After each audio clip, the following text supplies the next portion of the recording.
Shut up and sit down. चलिए आइए अब हम लोग पढ़ते हैं 10.5 challenges to Mughal rule, conflicts and negotiation. अब देखिए मुगल शासन के लिए क्या क्या चुनौतियां हुई थी, क्या क्या लड़ाई हुई और क्या क्या संधि हुई, कहाँ कहाँ नेगोशिएशन हुआ। आइए इसके बारे में हम लोग अब पढ़ते हैं।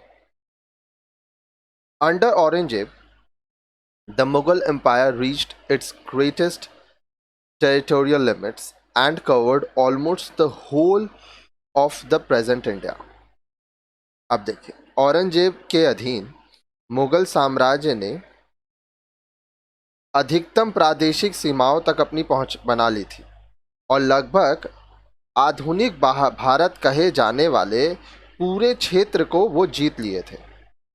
But his reign was marked by popular revolts of the Jats, सत्तामीज, अफगान्स, सिख्स एंड द मराठास।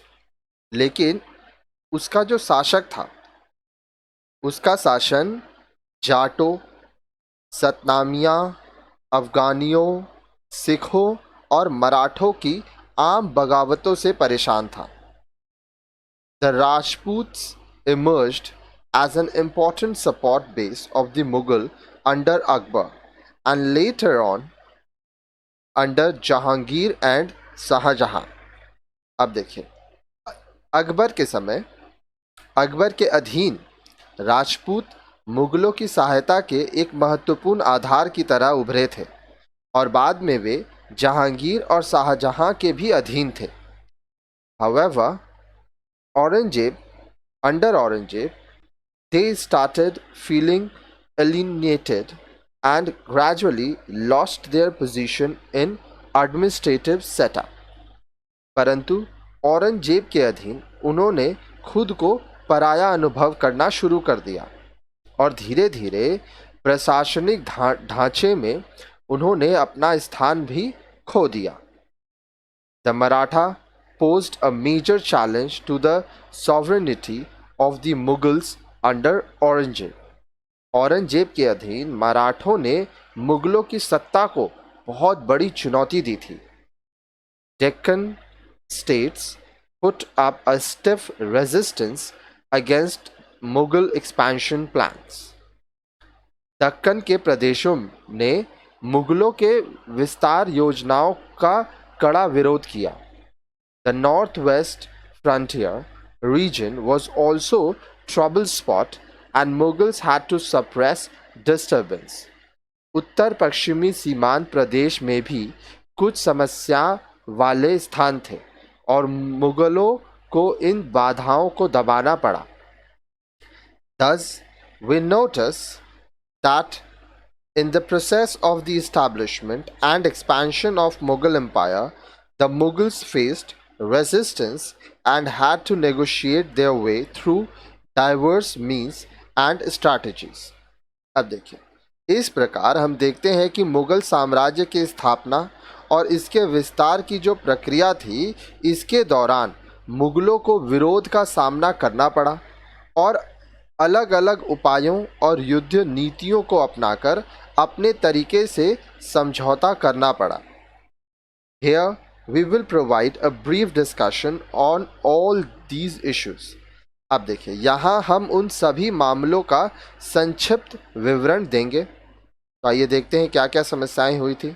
सबसे पहले देखिए राजपूतों के साथ क्या समस्या थी। राजपूत्स, Mewar was the only region in Rajputana that had not come under the Mughals during Akbar's time। Rajputana में मेवाड़ एकमात्र ऐसा क्षेत्र था जो अकबर के शासनकाल के दौरान मुगलों के अधीन नहीं आ सका था। Jahangir followed a persistent policy to capture it.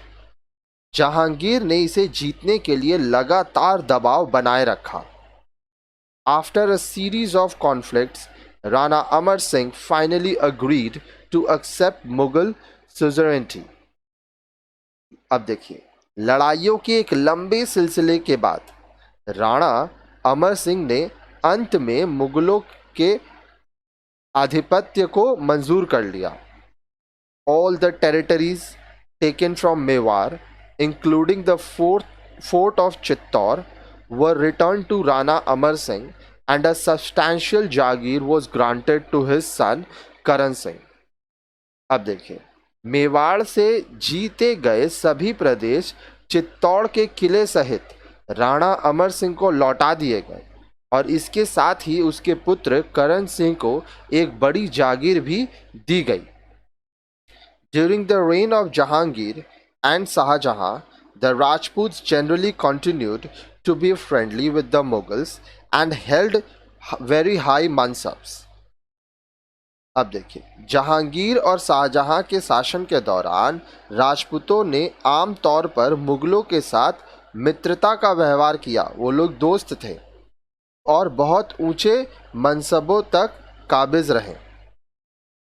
Shahjahan relied upon Rajput soldiers for his campaign in Deccan and the Northwest.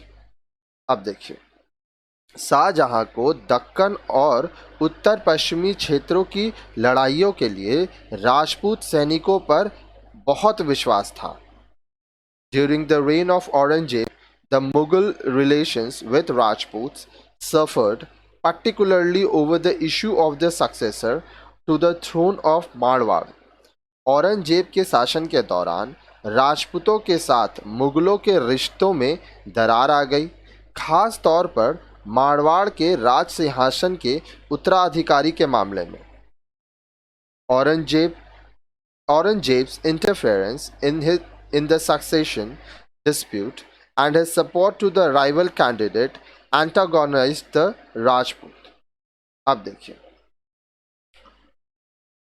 Aurangzeb जो था बोल रहा है कि उत्तराधिकारी के मामले में औरंगजेब ने समर्थन कर दिया और यह करना राजपूतों को नाराज कर दिए. वो तो राजपूत क्या हुए, इस कारण की वजह से नाराज हो गए.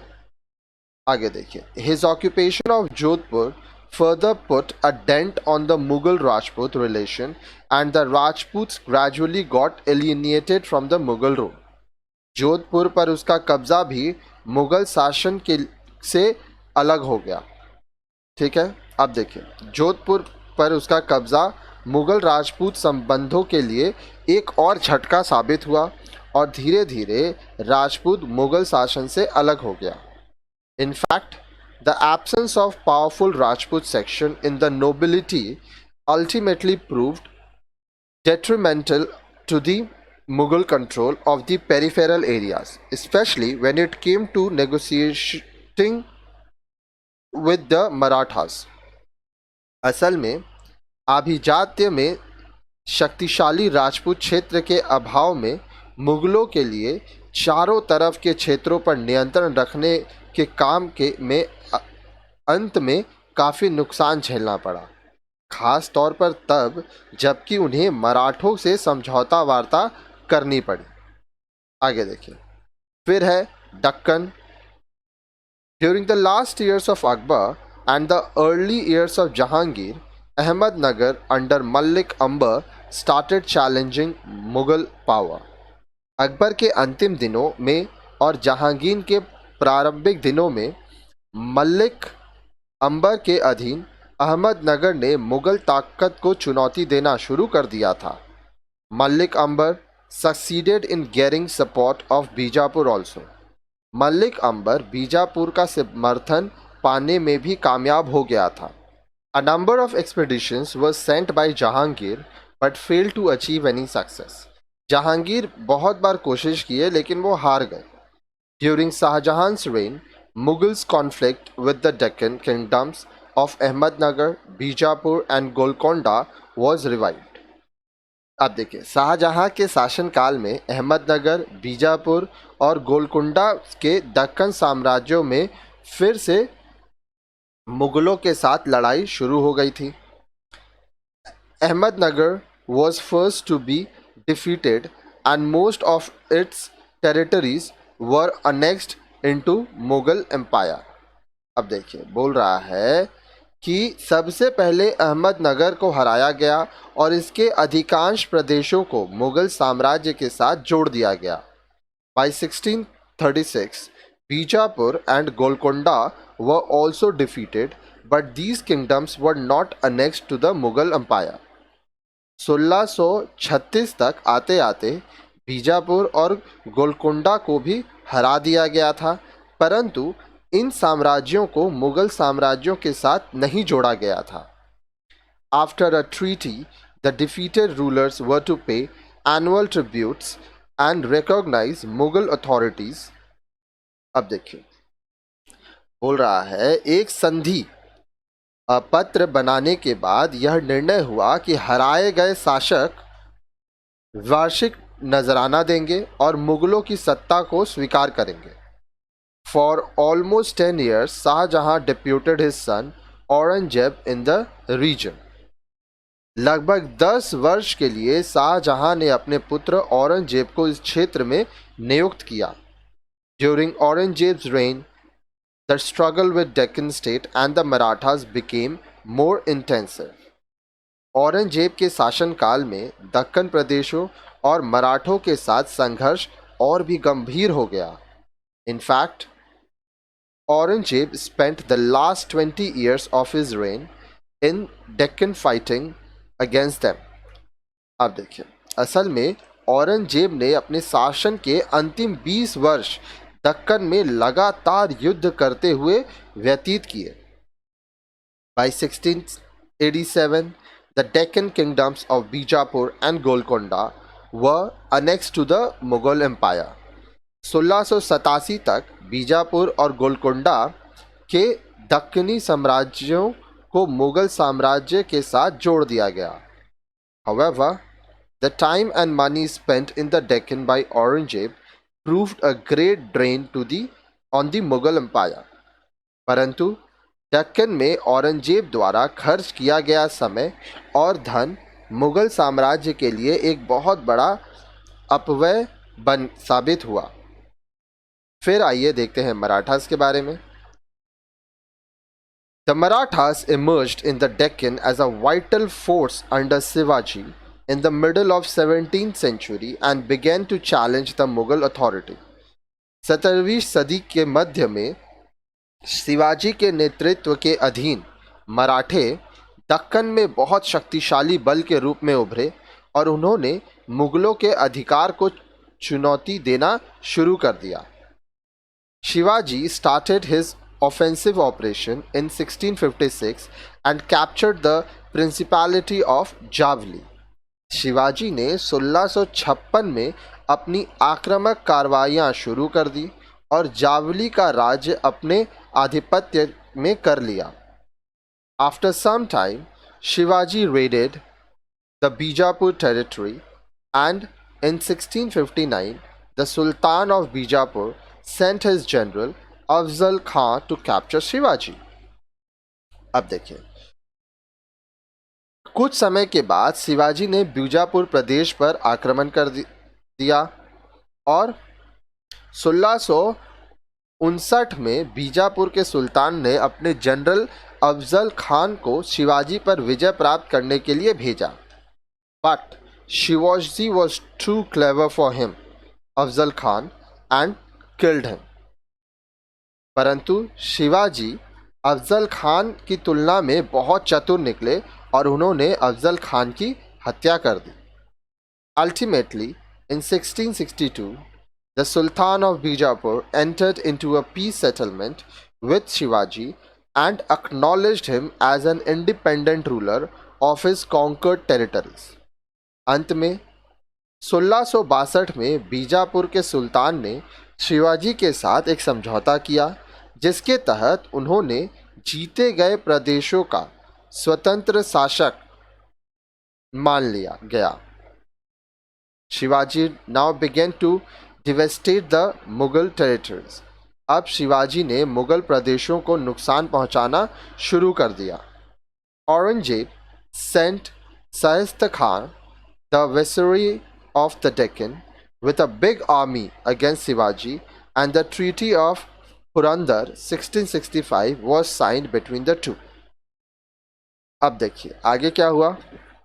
औरंगजेब ने डेक्कन के सूबेदार शाइस्ता खान को एक बहुत बड़ी सेना देकर शिवाजी के पास भेजा और उन दोनों के बीच पुरंदर के संधि पर हस्ताक्षर किए गए। ये 1665 में हुआ। Out of the 35 forts held by Shivaji, he agreed to surrender 23 forts to the Mughals. इस संधि के तहत शिवाजी द्वारा जीते गए 35 किलों में से 23 किले मुगलों को वापस करने के लिए शिवाजी तैयार हो गया। The remaining 12 forts with annual income of 1 lakh hunds were to be left with Shivaji. अब बचे हुए 12 किले जिनका वार्षिक आय 1 लाख था शिवाजी के पास छोड़ दिए गए। Shivaji was asked to pay a visit to the Mughal court at Agra. Shivaji को आगरा के मुगल दरबार में आने का आग्रह किया गया।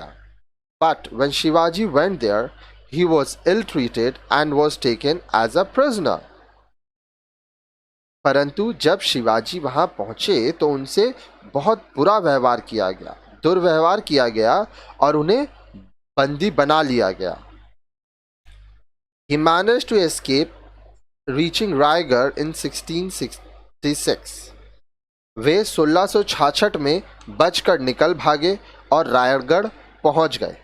From then onwards, he waged a relentless struggle against the Mughals. तब से लेकर उन्होंने मुगलों के विरुद्ध लगातार युद्ध जारी रखा। Soon he conquered all the forts which he had surrendered to the Mughals. बहुत ही जल्द उन्होंने उन सभी किलों को वापस जीत लिया जो उन्होंने मुगलों को वापस किए थे। In 1670 he plundered Surat for the second time. 1670 में उन्होंने सूरत को दूसरी बार लूटा। In 1674 Shivaji made Raigad his capital and celebrated his coronation and assumed the title of Chhatrapati. 1674 में शिवाजी ने रायगढ़ को अपनी राजधानी बना लिया और राज्याभिषेक करवाने के बाद छत्रपति की उपाधि ग्रहण की। इसीलिए छत्रपति शिवाजी कहा जाता है उनको। Shortly after this, he made a great expedition into southern India and conquered Jinji, Vellore and many forts in Karnataka. इसके कुछ ही समय बाद उन्होंने दक्षिण भारत में एक बड़ा अभियान चलाया और वेल्लोर में झिंझी और कर्नाटक में कई जिले जीत लिए। He died at Raigad in 1680 after ruling for only 6 years. 6 वर्ष तक शासन करने के बाद 1680 में उनकी मृत्यु हो गई। In this short time he founded the Maratha kingdom and which dominated western India for a century and a half. इस छोटी सी अवधि में उसने मराठा साम्राज्य की नींव रखी जिसने लगभग 1.5 शताब्दी 150 साल तक पश्चिमी भारत में शासन किया। Shivaji successor was his son Sambhaji. Shivaji के उत्तराधिकारी थे उनके पुत्र Sambhaji. Many Maratha chiefs did not support Sambhaji and extended help to Raja Ram, the other son of Shivaji. बहुत से मराठा प्रमुखों ने संभाजी का समर्थन नहीं किया और शिवाजी के दूसरे पुत्र राजा राम की सहायता की। The internal conflict weakened the Maratha power. आंतरिक लड़ाई ने मराठा शक्ति को कमजोर कर दिया। Finally, Sambhaji was captured and put to death in 1689 by Aurangzeb. अंत में औरंगजेब द्वारा संभाजी को पकड़ लिया गया और 1689 इसमें उनको मौत के घाट उतार दिया गया। Sambhaji was succeeded by Raja Ram as his son Sahu was still young. Raja Ram died in 1700. Sambhaji के उत्तराधिकारी बने राजा राम क्योंकि संभाजी के पुत्र बहुत छोटे थे। 1700 में राजा राम की मृत्यु हो गई। He was succeeded by his minor son Shivaji III under the regency of Tarabai, his mother. उनके उत्तराधिकारी बने उनकी माता ताराबाई के सिंहासन के अधीन उनके छोटे पुत्र शिवाजी तृतीय। The failure of Aurangzeb against the Marathas was largely due to Tarabai's energy and administrative genius.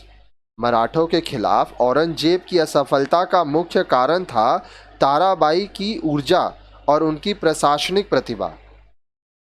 The Mughals, however, succeeded in dividing the Marathas into two rival camps, one under Tarabai and the other under Sambhaji's son Sahu. Sahu, who for a long was in the Mughal court, was released. परंतु मुगल मराठों को दो विरोधी गुटों में बांटने में कामयाब हो गए, एक ताराबाई के अधीन और दूसरा संभाजी के पुत्र साहू के अधीन। साहू, जो बहुत लंबे समय तक मुगल दरबार में रहे थे, उनको छोड़ दिया गया था। He succeeded in deposing Tarabai with the help of a Chitpavan ब्राह्मण named बालाजी विश्वनाथ। एक चितपावन ब्राह्मण बालाजी विश्वनाथ की सहायता से उसने ताराबाई को शासन से हटाने में कामयाबी हासिल की। आइए आगे देखते हैं नॉर्थ वेस्ट के बारे में, उत्तर पश्चिमी के बारे में। Akbar had always considered the Kabul-Ghazni Kandahar line as the strategic frontier and therefore captured Kandahar in 1595. Kabul, Ghazni, Kandahar को अकबर ने बहुत बिखरे हुए सीमांत प्रदेशों के रूप में समझा और इसलिए 1595 में कंधार पर अपना कब्जा कर लिया। During the 17th century, the northwest frontier was the main area of activity of the Mughals. 17वीं शताब्दी में उत्तर पश्चिमी सीमांत मुगलों की गतिविधियों का मुख्य क्षेत्र था। Here, the Roshanais were decisively defeated by 1625 to 1626, but Kandahar became a region of conflict between the Persians and Mughals. अब देखिए, यहाँ 1625-1626 तक रोशनाइयों को तो पूरी तरह हरा दिया गया था, परंतु कंधार पारसियों और मुगलों के बीच आपसी लड़ाई का कारण बन गया।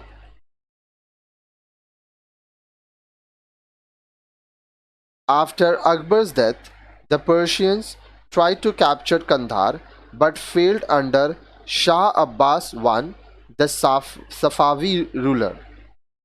अकबर की मृत्यु के बाद पारसियों ने सफावी शासक शाह अब्बास प्रथम के अधीन कंधार को जीतने की कोशिश की, परंतु वह जीत नहीं पाए।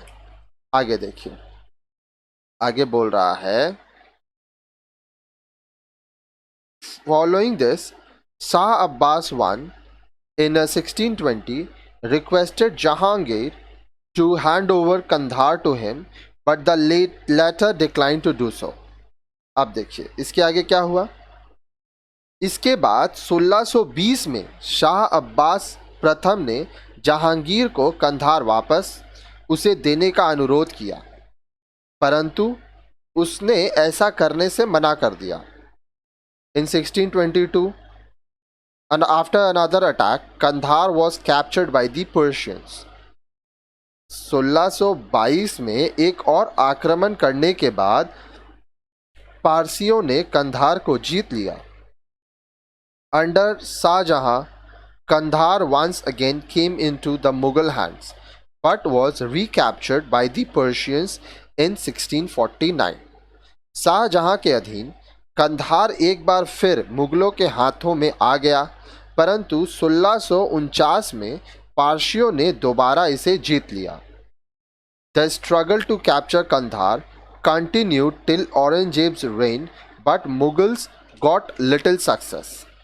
अब देखिए, कंधार को जीतने की जंग औरंगजेब के शासन काल तक चलती रही, परंतु मुगलों को इसमें बहुत कम कामयाबी मिली।